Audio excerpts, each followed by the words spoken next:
Hello everyone, welcome to GN burners classes. आज की इस वीडियो के अंदर हम बात करेंगे structural organization and functions of GI tract, gastrointestinal tract के बारे में हम बात करेंगे। जैसे कि आपको पता होगा, जीआई ट्रैक्ट यानी कि डाइजेस्टिव सिस्टम्स के बारे में बात हो रहा है।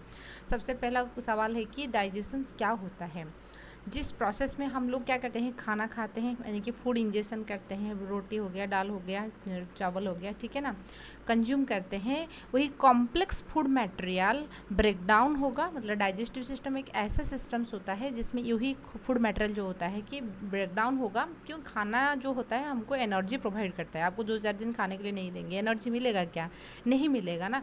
तो हम तो खाना खाते हैं माउथ से, और ऐसे जाते हुए हमको पता है कि स्टोमक है, स्मॉल इंटेस्टाइन है, लेकिन पैर से लेकर हेड तक, मतलब सिर तक, वो एनर्जी कैसे जाएगा? मतलब कि न्यूट्रिएंट जो होता है कैसे ट्रांसपोर्ट होता है? तो इसलिए जो फूड मटेरियल है, कॉम्प्लेक्स फूड मटेरियल है, उसको पहले तोड़ के सिंपल बनाना है। सिंपल बनाने के बाद सेकंड चीज़ होता है कि उसको ऑब्जर्वेबल फॉर्म यानी कि सॉल्युबल फॉर्म को भी कन्वर्ट करवाना है। क्यों? क्योंकि ब्लड के थ्रू ट्रांसपोर्ट होते हुए हर एक सेल को, हर एक टिश्यू को उसको भेजना है, ठीक है। इसलिए डाइजेशन की जो मेन एम होता है, कॉम्प्लेक्स फूड मटेरियल को ब्रेक डाउन करना इनटू सिंपल फॉर्म में एंड सॉल्युबल फॉर्म में। क्यों? क्योंकि जो हम लोग जो खाना खाते हैं, यहाँ पर माउथ हो गया, यहाँ से तो खाना एंट्री होगा, डाइजेस्टिव सिस्टम से होती ही वो डाइजेस्ट होने के बाद सिंपलर फॉर्म को कन्वर्ट होगा। उसमें आपकी एक तरीके से ब्लड वेसल्स होता है, ब्लड वेसल्स में ये ऑब्जर्व होके ब्लड जब सर्कुलेट होगा यानी कि लिवर को जाएगा डिटॉक्सिफिकेशन के लिए, उसके बाद वो हार्ट को चला जाएगा, हार्ट पंप करके पूरा का पूरा बॉडी को भेज देगा, ठीक है ना। तो इसी तरीके से हमारे बॉडी को न्यूट्रिएंट एंड लंग्स से फिर ऑक्सीजन मिलता है। तो अब हम हमारे जो डेफिनेशन से कॉम्प्लेक्स फूड मटेरियल जो है, नॉर्मली हम लोग जो खाना भी खाते हैं, जिस भी तरीके से खाना खाते हैं, आइदर खाना क्या होता है, कार्बोहाइड्रेट होता है, यानी कि चावल हो गया, रोटी हो गया, ठीक है ना, कार्बोहाइड्रेट होता है। कार्बोहाइड्रेट को आपको मोनोसैकेराइड यानी कि ग्लूकोज में कन्वर्ट करना है। फिर हमने प्रोटीनियस खाना खाते हैं, दाल वगैरह जो खाते हैं, प्रोटीन रहता है। प्रोटीन को हम अल्टीमेटली ब्रेक डाउन करके अमीनो एसिड्स को कन्वर्ट करवाना है, और हमने जो लिपिड्स खाते हैं वो फैटी एसिड्स को कन्वर्ट करना है, ठीक है ना। वही होता है उनका सिंपलेस्ट फॉर्म, जो कि ब्लड में डिजोल्व हो सकता है, ठीक है।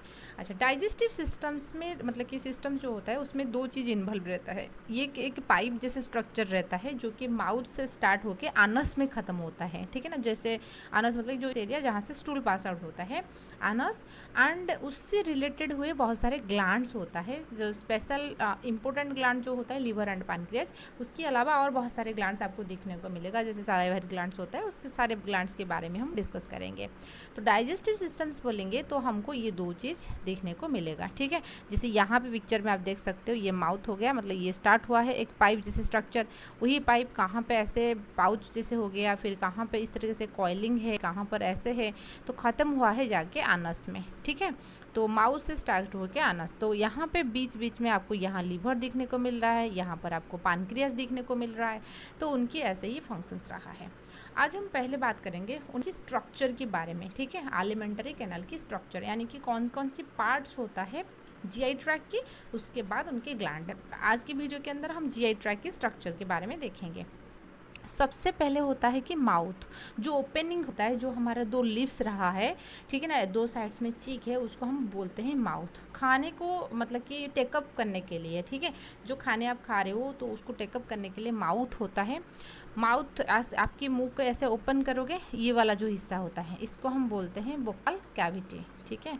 ये वाला जहाँ पे जो ओपन करने के बाद हमको दांत नज़र आएगा, टीथ है, टोंग नज़र आएगा। जो वोकल कैविटी एक कैविटी यानी कि केव जैसे स्ट्रक्चर होता है, उनका एक फ्लोर रहेगा, जैसे घर में छत रहता है ना, इसी तरह से उनका जो फ्लोर रहता है वो कैसे बना हुआ है, पैलेट से बना हुआ है। यदि आप आपकी जो टंग है ना ऊपर लगाओगे, ठीक है ना, इस तरीके से, तो ये क्या होगा, अपर वाला जो हिस्सा होता है, फ्रंट वाला हिस्सा थोड़ा आपको हार्ड हार्ड लगता है, उसको हम हार्ड पैलेट कहते हैं। पैलेट भी दो तरीके का होता है, एक हार्ड होता है, और जो आपकी गला की साइड में जो पीछे साइड्स में रहता है वो थोड़ा सॉफ्ट लगता है। आप खुद ही अभी करके भी देख सकते हो, वो सॉफ्ट पैलेट होता है, ठीक है। अच्छा, तो वोकल कैविटी की जो फ्लोर होता है वो टोंग से बनी हुई है, और उनका जो रूफ होता है वो पैलेट से बनी हुई है। और वोकल कैविटी में आपको टीथ दिखने को मिलेगा, इसके बारे में हम डिस्कस करेंगे, ठीक है। और आपको उसके बाद आता है फेरिंग्स। फेरिंग्स एक कॉमन पैसेज जो होता है फेरिंग्स, उसके बाद एक ट्यूब जैसे स्ट्रक्चर आएगा, इसको हम बोलते हैं ओइसोफेगस। ये आपका ओइसोफेगस है जो चेस्ट रीजन में ऐसे गया है। फिर आपका होता है स्टोमक, जो कि यहाँ पे आप देख सकते हो फोटो पे, ये स्टोमक होता है पाउच जैसे स्ट्रक्चर। उसके बाद आएगा स्मॉल इंटेस्टाइन, ये वाला हिस्सा आप देख सकते हो स्मॉल इंटेस्टाइन। एंड यहाँ पे जो दिख सकते हो ये होता है लार्ज इंटेस्टाइन्स। ठीक है, इतने पार्ट हमको डिस्कस करना है। तो चलिए हम पहले बात करेंगे डाइजेस्टिव सिस्टम की। ये जो ट्यूब पाइप जैसे स्ट्रक्चर मैंने बताया ना, क्या है, ऐसे माउथ में ऐसे है, फिर इस तरीके से है, फिर स्टोमक ऐसे बन गया है। ये एक पाइप है, कहाँ पर ये पाउच है, कहाँ पर हाईली कॉइल्ड है, कहाँ पर ऐसे है। कोई भी एक पाइप को, जैसे आप सोच सकते हो कि आपके घर में जो पेड़ पौधों को पानी देने के लिए कुछ पाइप रहता है, ठीक है, पाइप जो रहेगा उसका एक आउटरी हिस्सा रहेगा, ठीक है ना। कुछ कलर की पाइप घर में रहता है ना, green colour, pink colour, white colour, ऐसे सोचिए पाइप है। तो पानी को टच करने वाला भी एक हिस्सा रहता है जो पानी के कांटेक्ट में पानी के पाइप की जो आउटरी हिस्सा होता है जो कलरफुल आपको जैसे पाइप में लगता है ना, उसको सेरोसा सोचिए। पानी जिस कंटेक्ट में आता है उसको आपने लुमेन या म्यूकोसा सोचिए। सबसे पहले हमने ऐसे सेरोसा देखा है, ठीक है ना, पूरा का पूरा पाइप की ऐसे आपने यदि कट करोगे पाइप को ऐसे है तो ये हो गया सेरोसा लेयर। और जो अंदर वाला लेयर होता है पानी जिसके कांटेक्ट में आ रहा है, ये तो लुमेन हो गया, ठीक है ना, लुमेन। यानी कि हम जो खाना खा रही हैं ये किसके कांटेक्ट में आ रहा है, वही लुमेन में, इसमें। तो लुमेन जिस कांटेक्ट में आ रहा है इसको हम बोलते हैं म्यूकोसा। क्या समझ में आया ना, म्यूकोसा लेयर। सेरोसा सबसे आउटर लेयर हिस्सा हो गया और अंदर वाला हिस्सा को हमने म्यूकोसा बोला। यहाँ पे क्या होता है, यहाँ पे एक लेयर होता है, सेरोसा के बाद और एक लेयर पाया जाता है जिसको हम बोलते हैं मॉस्कुलरिस। ये वाला जो हिस्सा होता है मॉस्कुलरिस होता है, ये वाला। ये मसल से बनी हुई है, कौन सी मसल से, स्मूथ मसल से, ठीक है। ये मसल से बनी हुई है। यहाँ पर एक्चुअली दो तरीके के मसल्स होता है, एक सर्कुलर मसल्स होता है और एक लॉन्गिट्यूडनल मसल्स होता है। इस तरीके से दो तरीके के मसल्स रहता है। आप बस याद रखिए इस वाला लेयर को हम बोलते हैं मॉस्कुलरिस, मतलब कि बाहर से अंदर तक आएंगे सेरोसा, उसके बाद रहेगा मॉस्कुलरिस। मॉस्कुलरिस के बाद रहता है सब म्यूकसा। कौन सी एरिया रहता है आपकी, सब म्यूकसा एरिया रहता है, ठीक है। ये वाला जो एरिया होता है इसको हम बोलते हैं सब म्यूकसा, सब म्यूकोसा, ठीक है। अच्छा, तो कभी कभी हिस्टोलॉजी पे ऐसे पूछा जाता है कि उनकी लेयर के नाम बताइए, ऐसे पूछा जाता है। नहीं तो जो एरिया आप देख रहे हो ये पूरा का पूरा माउथ से आनस तक लेकर ऐसा ही रहता है। कहाँ कहाँ पर कुछ मॉडिफिकेशंस होता है, कहीं पे म्यूकोसा लेयर कुछ अलग ग्लैंड जैसे बनाता है, अलग सेल्स होता है, सेल्स में कुछ मॉडिफिकेशंस आएगा, लेकिन उनका जो इन जनरल प्लान होता है ये एकदम इक्वल होता है। आउटर सेरोसा रहेगा, यदि पूछेगा कोई आउटर क्या होता है, सेरोसा। उसके बाद रहेगा सेकेंड में मॉस्कुलरिस, ठीक है, नंबर 1 में, सेकेंड में, थर्ड में रहेगा आपका सब म्यूकोसा और फोर्थ में रहेगा म्यूकोसा। ठीक है, क्लियर हुआ आपको चीज़ें। अच्छा, तो आई होप आपको क्लियर होगा। अब हम बात करेंगे सबसे पहले माउथ के बारे में। माउथ जो हो गया ये तो फूड एंट्री करने में हेल्प करेगा। वो mouth initial part of the gastrointestinal track के होता है, वो 2 लिप्स रहता है, ठीक है। अच्छा, बकल कैविटी के बारे में बात करेंगे। माउथ को आप ओपन करोगे ऐसे ऐसे घर जैसे स्ट्रक्चर रहता है बकल कैविटी। बकल कैविटी जो होता है इसमें line by stratified squamous epithelial tissue, यानी कि 2 लेयर की आपको जो एपिथेलियल टिश्यू देखने को मिलेगा 2 लेयर की होता है। Roof of the vocal cavity palate से बने हुए हैं जैसे मैंने बात की थी, और टोंग, उसमें टोंग रहता है, टिक रहता है एंड सलाइवरी ग्लैंड रहता है। ग्लैंड्स के बारे में हम बाद में बात करेंगे जब सारे ग्लैंड्स के बारे में बात करेंगे। अभी हमने टीथ एंड टोंग के बारे में बात करेंगे। ह्यूमन टीथ जो होता है यदि हम बात करेंगे, हमारे जो टीथ होता है लाइफ में 2 बार आएगा तक वो आता है। 6 साल के बाद फिर मिल्क टीथ ब्रेक होना शुरू हो जाएगा, उसके बाद जो टीथ आता है उसको हम परमानेंट टीथ कहते हैं। लेकिन परमानेंट टीथ मान लीजिए किसी का एक्सीडेंट की वजह से टूट गया और वो रिजनरेट नहीं होता है, तो इसलिए 2 बार लाइफ में आता है, इसलिए हम उसको बोलते हैं डाइफाइडोंट। हमारे जो टीथ होता है आप यहाँ पे जैसे देख सकते हो, हमारे जो टीथ है ये एकदम मतलब कि क्या है, सारे टीथ अलग अलग दिखने के लिए होता है। जो फ्रंट वाला टीथ होता है थोड़ा बड़ा साइज़ की होता है, ठीक है ना। जो इस वाला टीथ देख रहे हो ऐसे कुछ ऐसा रहता है, ठीक है, ग्राइंडिंग करने के लिए थोड़ा बड़ा रहता है, तो इसलिए उसको हेटेरोडेंट कहते हैं, अलग अलग होता है दिखने के लिए मॉर्फोलॉजिकली। थेकोडोंट का मतलब है कि हमारे जो टीथ होता है ये एम्बेडेड है जो गम रहता है गम से एम्बेडेड है, मतलब कि इसमें डूबा हुआ है, अच्छे से डूबा हुआ है बोनी सॉकेट के अंदर। ऐसे नॉर्मली कोई एक्सीडेंट होगा, मान लीजिए आपने चल रहे थे दीवार में आपके टकरा गए, तो ऐसा नहीं कि आपके जो दांत है निकल जाएगा, ऐसा नहीं है। जो एम्फीबिया वगैरह होते हैं ना, फ्रॉग वगैरह, उनका ऐसे होता है, ठीक है। एक्रोडोन टाइप का टीथ है, लेकिन हमारा थिकोडोंट होता है क्योंकि बोनी सॉकेट के अंदर वो डूबा हुआ है, अच्छे से रहता है, ठीक है। टीथ की नाम बताएंगे तो सबसे जो फ्रंट में जो टीथ होता है उसको हम इंसीजर बोलते हैं, ये वाला आगे वाला जो दांत होता है उसको इंसीजर बोलते हैं। साइड में जो दो होते हैं जो कि टियरिंग करने में हेल्प करता है, जब भी नॉनवेज वगैरह हम लेते हैं लेग पीस चिकन के, है ना, तो वो आपकी कानाइन उसको हेल्प करेगा, जो कि एक कार्निवरस की निशान है, ठीक है। और उसके बाद जो रहता है वो प्री मोलर, उसके बाद जो लास्ट आखिरी वाला जो रहता है इस वाला साइड्स में, ये होता है मोलर, ठीक है। डेंटल फार्मूला की यदि हम बात करेंगे, ह्यूमन के केस में एक्चुअली डेंटल फार्मूला कैसे होता है, आप थोड़ा फोकस कीजिए, आपको चीज़ें समझ में आएगा। हम लोग जो होते हैं हम बायलेटरली सिमेट्रिकल होता है। बायलेटरली सिमेट्रिकल का मतलब है कि ह्यूमन की सारे ऑर्गन इसे कट करोगे तो right half is the mirror image of the left half, ठीक है ना। अच्छा, जो भी ऑर्गन यहाँ पे रहेगा, तो इसलिए जो टीथ रहता है अपर एंड लोअर, जो हम सिर्फ इतना हिस्सा को कैलकुलेट करते हैं, तो इतना हिस्सा जितना रहेगा उसको डबल कर देंगे, मल्टीप्लाई बाय 2 कर देंगे, आ जाएगा, ठीक है ना। तो इसलिए यहाँ पर भी जब आप डेंटल फार्मूला की हम बात करेंगे, हम इधर उसको फोकस करेंगे, ठीक है ना, इधर बीच में इतना आपको हम कैलकुलेट करते हैं, ठीक है। तो क्या होता है, इंसीजर जो है 2 रहेगा, समझ रहे हो ना, इधर 2 है, इधर 2 है, मतलब कि इस साइड्स में भी 2 रहेगा, समझ रहे हो ना, 2 है।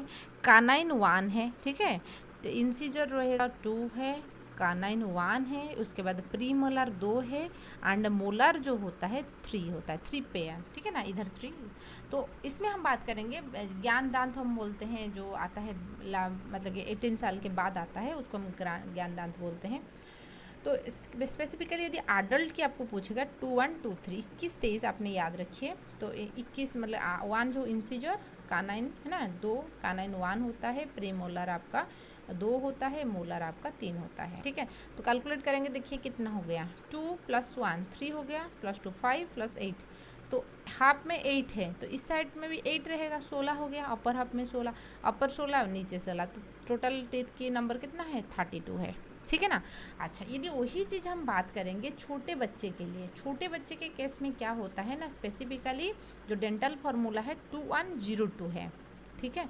अच्छा, तो उनके केस में जो इंसीजर है, इंसीजर तो 2 है, ठीक है ना, फिर कानाइन 1 है, लेकिन जो प्री मोलर है उनका एब्सेंट है, ये चीज़ ध्यान दीजिए। एंड मोलर जो है 2 पेयर है, एडल्ट में क्या था, 3 पेयर था, यहाँ पर 2 है, तो कितना टीथ हो जाएगा, 2 + 1 3 + 5, तो इस हाफ में 5 है, तो इस हाफ में 5, टोटल 10 10 10 20 हो जाएगा, ठीक है। जब भी कभी भी कोई एंट्रेंस में आपको पूछेगा छोटे बच्चे की कितना है, बड़े लोगों की कितना है, कौन सी टीथ है, आपके लिए क्वेश्चन है कि कौन सी टीथ है जो लाइफ टाइम में एक बार आ रहा है, ठीक है ना। यहाँ पर अपने फोकस कर सकते हो कि कमेंट्स में ज़रूर बताना, ठीक है ना। प्री मोलर जो है ये छोटे बच्चे में नहीं होता है, सिर्फ बड़े में होता है, इसका मतलब है कि एक बार आएगा।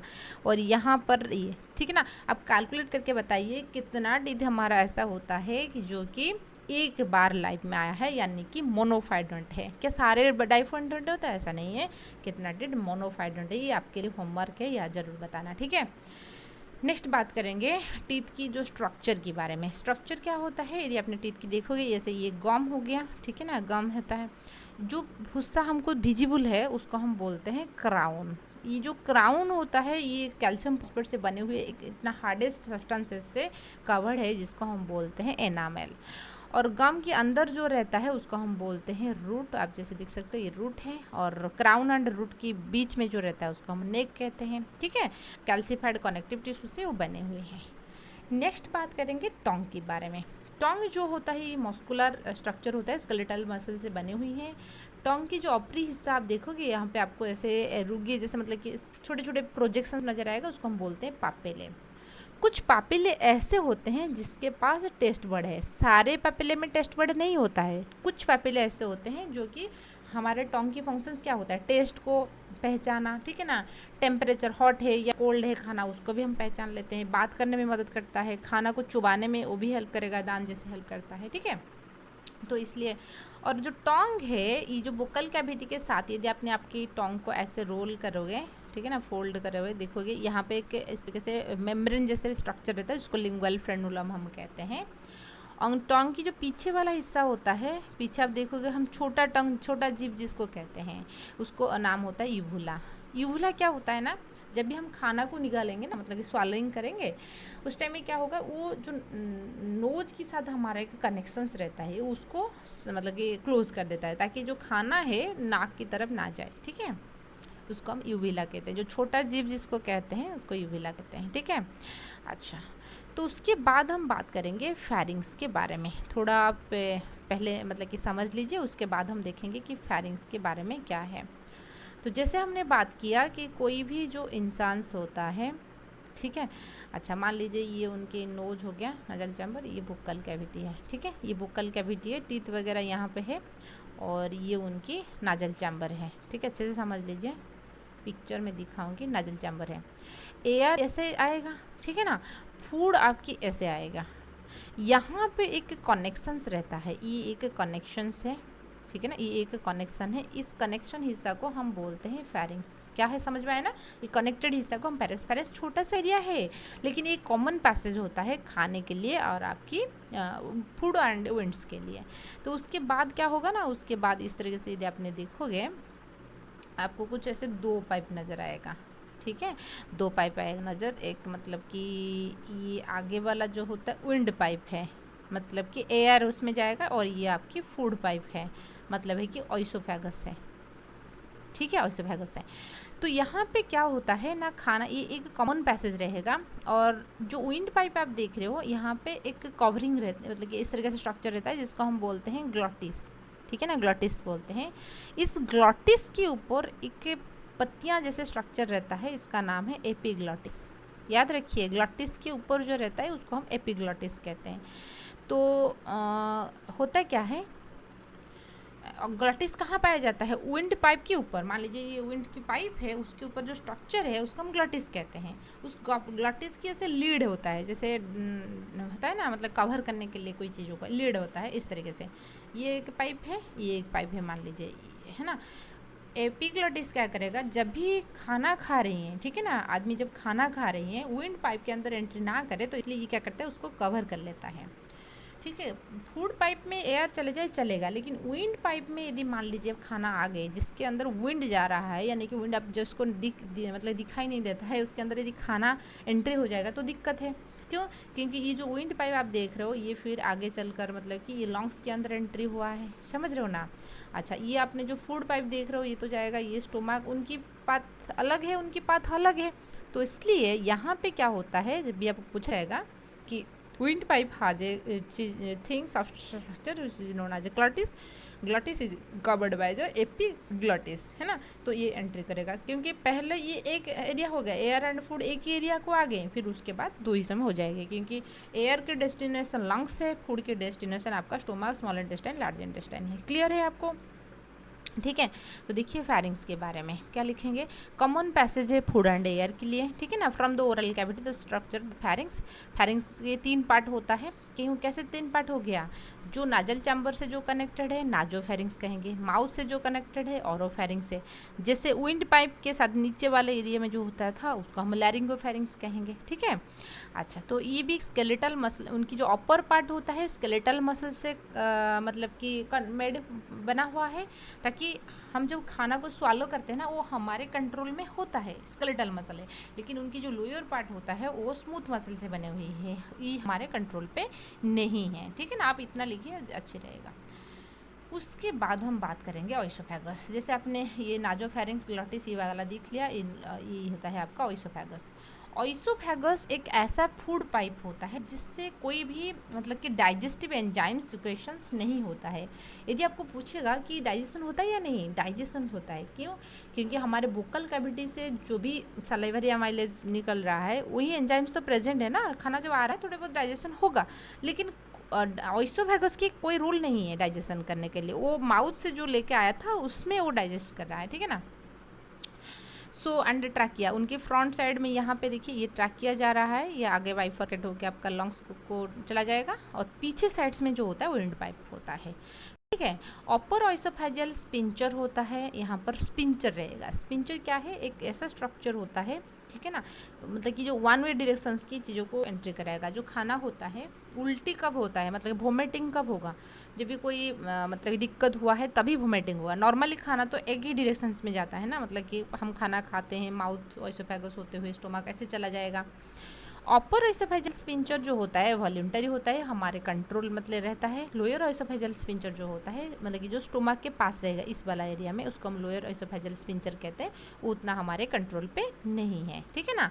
अच्छा, जैसे हमने कार्टिलेज के बारे में बात किए थे, ग्लॉटिस एपिग्लॉटिस, जो कि प्रिवेंट करने में हेल्प करेगा। नेक्स्ट हम बात करेंगे स्टोमक के बारे में।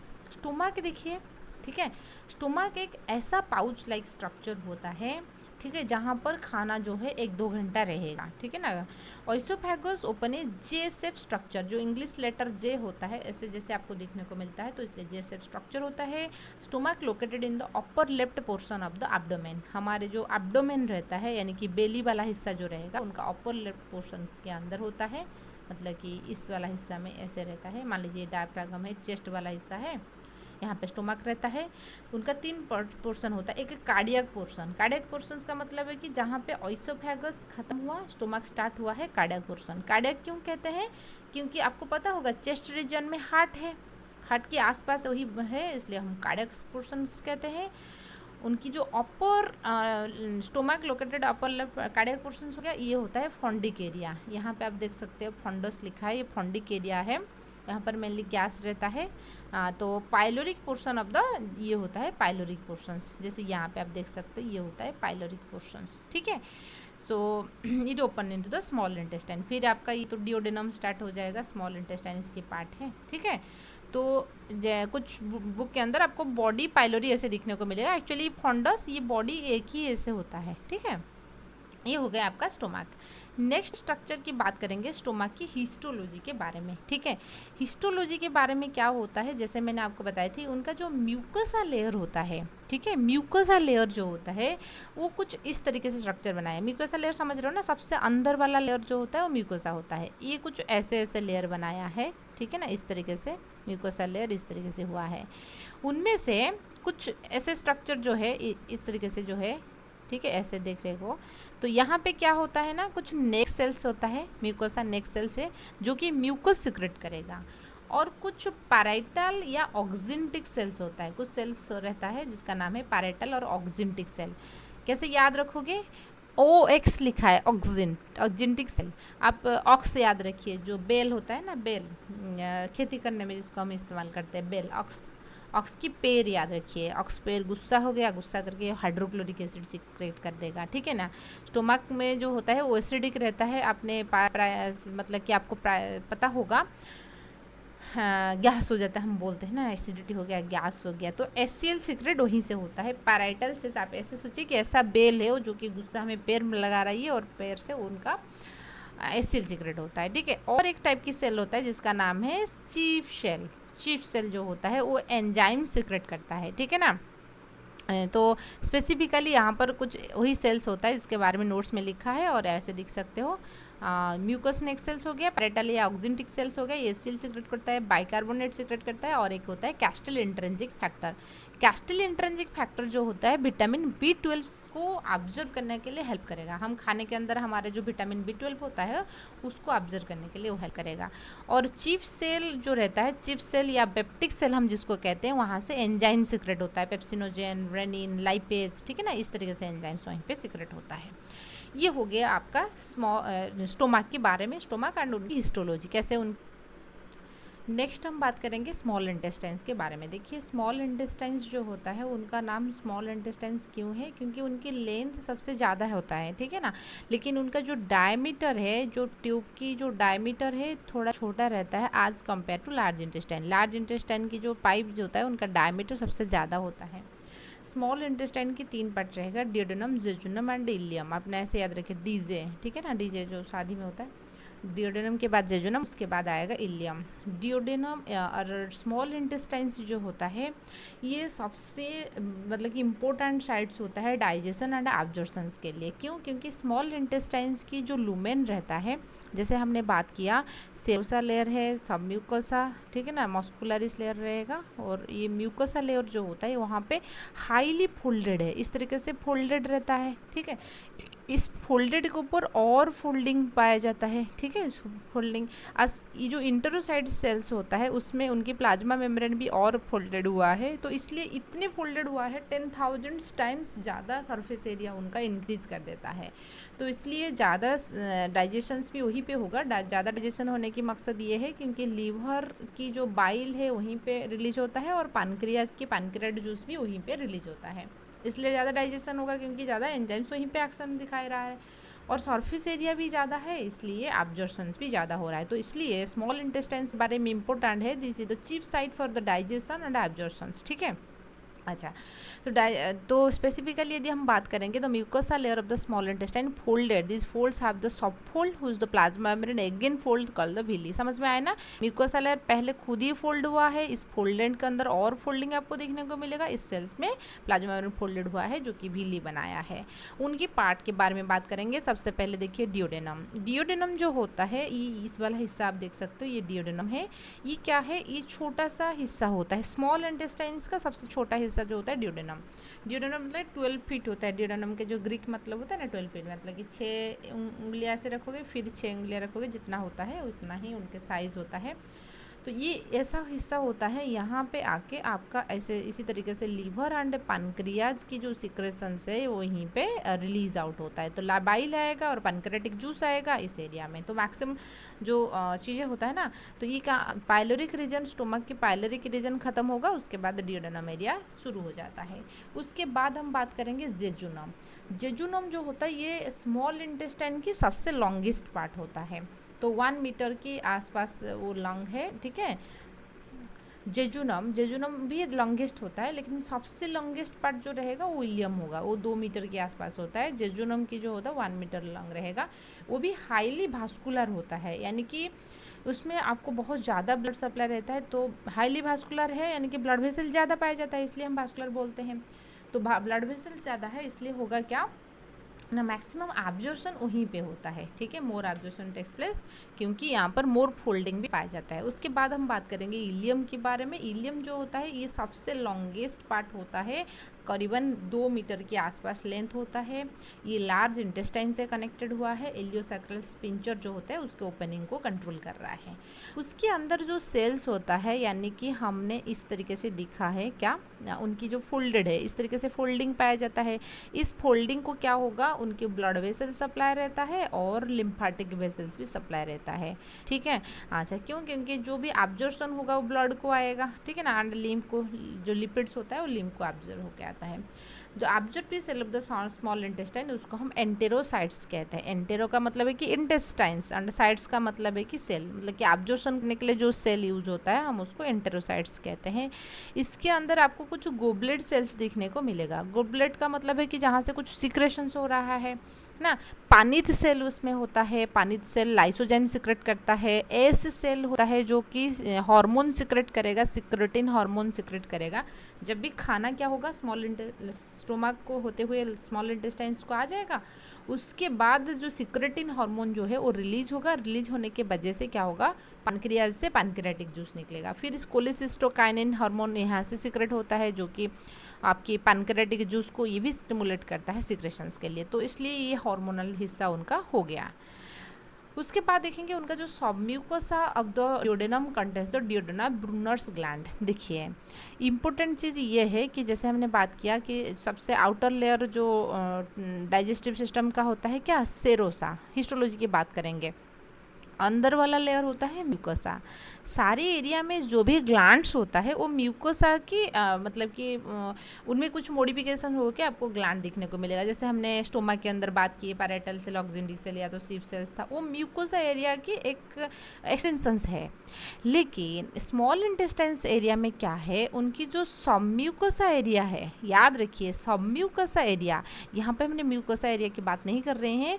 तो ये जो ग्लैंड है वो सबम्यूकोसा एरिया एरिया से बन रहा है और गया है म्यूकस एरिया तक, उसको हम ब्रूनर्स ग्लैंड्स कहते हैं, जो कि अल्कलाइन म्यूकस सीक्रेट करेगा। क्यों? क्योंकि देखिए स्टोमक में जो खाना होता है ना, स्टोमक में हाइड्रोक्लोरिक एसिड सीक्रेट होता है, जो खाना होगा ये भी एसिडिक होता है, उसको हम काइम बोलते हैं एक्चुअली, ठीक है ना, एसिडिक खाना को हम काइम बोलते हैं। अभी ये खाना स्मॉल इंटेस्टाइन्स को आ गया तो एसिडिक खाना स्मॉल इंटेस्टाइन को आएगा तो दिक्कत है, तो इसलिए वहाँ से कुछ अल्कलाइन सीक्रेशंस होता है, ताकि जो एसिड्स है स्टोमक के अंदर जो एसिड होना आया है वो न्यूट्रलाइज हो जाएगा, ठीक है, न्यूट्रलाइज द गैस्ट्रिक एसिड्स। आए ना बात समझ में? जितने ग्लैंड हम पढ़ रहे हैं, चाहे चिप सेल से जो भी चीज़ आप पढ़ रहे हो, सब म्यूकोसा की मतलब कि मॉडिफिकेशन है, लेकिन ब्रूनर्स ग्लैंड एक ऐसा ग्लैंड से जो कि सब म्यूकोसा लेयर की मॉडिफिकेशन है। अब हम बात करेंगे लार्ज इंटेस्टाइन्स के बारे में। देखिए लार्ज इंटेस्टाइन्स, यहाँ पे स्मॉल इंटेस्टाइन्स खत्म हुआ है, यहाँ पे ये लार्ज इंटेस्टाइन, ये वाला हिस्सा जो देख रहे हो ये लार्ज इंटेस्टाइन्स है। इस तरीके से उनकी जो डायमीटर है ये थोड़ी सी ज़्यादा है, ठीक है ना। मान लीजिए ये लार्ज इंटेस्टाइन होगा, उनका टाइप ऐसे होगा, स्मॉल इंटेस्टाइन्स का ऐसे होता है, ठीक है। अच्छा, लार्ज इंटेस्टाइन में आपको इस तरीके से बैंड जैसे नजर आएगा, उसको हस्ट्रा हम कहते हैं, हस्ट्रा, ठीक है। यदि एक्सरे किया जाएगा कि स्मॉल इंटेस्टाइन कौन है, लार्ज इंटेस्टाइन कौन है, आपको कैसे पता लगेगा? जहाँ पर आपको इस तरीके से मतलब कि बल्जी और स्ट्रक्चर नजर आएगा, उसको आप सोच लेंगे कि ये लार्ज इंटेस्टाइन है, ठीक है। लार्ज इंटेस्टाइन्स को यदि आपने फोकस करोगे कि लार्ज इंटेस्टाइन्स में क्या होता है ना, स्पेसिफिकली उनकी जो रीजन है, तो स्मॉल इंटेस्टाइन्स यहाँ पे ख़त्म हुआ, ठीक है। तो उनके 3 पार्ट होता है, सिक्कम, जहाँ ये वाला पहला वाला हिस्सा जो होता है सिक्कम, इस सिक्कम के पास एक फिंगर जैसे स्ट्रक्चर रहता है, उसको हम बोलते हैं वॉर्मिफॉर्म अपेंडिक्स, ठीक है। ये जो अपेंडिक्स है ह्यूमन केस में ये वेस्टिजियल हो चुका है।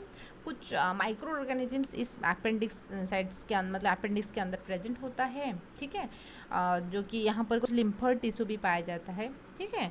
अच्छा, हमारे बॉडी के अंदर ये प्रेजेंट तो है, लेकिन उनका कोई ज़्यादातर फंक्शंस नहीं है, ठीक है, सिक्कम हो गया। उसके बाद होता है कोलन, जो कोलन होता है ऐसे ऊपर गया उसको हम असेंडिंग कोलन कहेंगे, उस तरीके से क्रॉस किया है उसको हम ट्रांसवर्स कोलन कहेंगे, ऐसे नीचे गया है हम उसको डिसेंडिंग कोलन कहेंगे। समझ में आए ना? असेंडिंग ऊपर गया, असेंडिंग, तो इसलिए कोलन 3 तरीके का हो गया। उसके बाद यहाँ पर सिग्मोइड शेप कोलन है कि ये इस तरीके से क्रॉस हुआ। उसके बाद रहेगा आपका रेक्टम। रेक्टम वो उससे होता है जो कि ओपन आउट होता है अनस को, यहाँ पर जो अनडाइजेस्टेड फूड मटेरियल है वो स्टोर होके रहेगा, ठीक है। अच्छा, तो ये हो गया लार्ज इंटेस्टाइन्स की पार्ट, आप ऐसे लिख सकते हो। तो फंक्शंस क्या होता है? Absorption of the storage of undigested food material, जो रेक्टम हिस्सा रहता है अनडाइजेस्टेड फूड मटेरियल क्या रहता है, स्टोर होकर रहता है। जब भी बाउल मूवमेंट होगा तो स्टूल पास आउट हो जाएगा अनाज दे के बाहर, ठीक है ना। वाटर ऑब्जॉर्प्शन होता है, यहाँ पर कुछ वाटर ऑब्जॉर्प्शन होता है, ऐसा नहीं कि सारे, मतलब मैक्सिमम वाटर ऑब्जॉर्प्शन आपका स्मॉल इंटेस्टाइन में हो जाएगा, जो कुछ वाटर रह जाता है वो भी लार्ज इंटेस्टाइन में तो बैक्टीरिया प्रेजेंट रहता है स्मॉल लार्ज इंटेस्टाइन्स में। जो बैक्टीरिया प्रेजेंट रहता है, जो फ्लूटस होता है ना, जो गैस फॉर्मेशन होता है जिसको पाद कहते हैं, फ्लूटस फॉर्मेशंस करने में वही बैक्टीरिया हेल्प करता है, ठीक है ना। तो यहाँ पर कुछ सिम्बायोटिक बैक्टीरिया रहेंगे जो कि स्ट्रेकोबिलिन को जो भी बाइल से जो बिलिरुबिन बिलिरुबिन जो था उसको स्ट्रेकोबिलिन में कन्वर्ट करेगा। स्ट्रेकोबिलिन की वजह से जो मल होता है, स्टूल होता है, उनका कलर येलोइश कलर होता है, ठीक है। तो लार्ज इंटेस्टाइन्स जो होता है ये चीज़ सारी चीज़ों को ब्रेक करता है, ब्रेक करने की वजह से गैस जनरेट होगा, गैस जो होता है फ्लूटस के फॉर्म में होता है। ये था आपकी पूरा का पूरा स्ट्रक्चर ऑफ डाइजेस्टिव सिस्टम्स के बारे में। नेक्स्ट क्लास में हम उनकी ग्लैंड्स के बारे में बात करेंगे। ये पार्ट्स 1 रहा है, वीडियो थोड़ा लंबी हो रहा है। Thank you.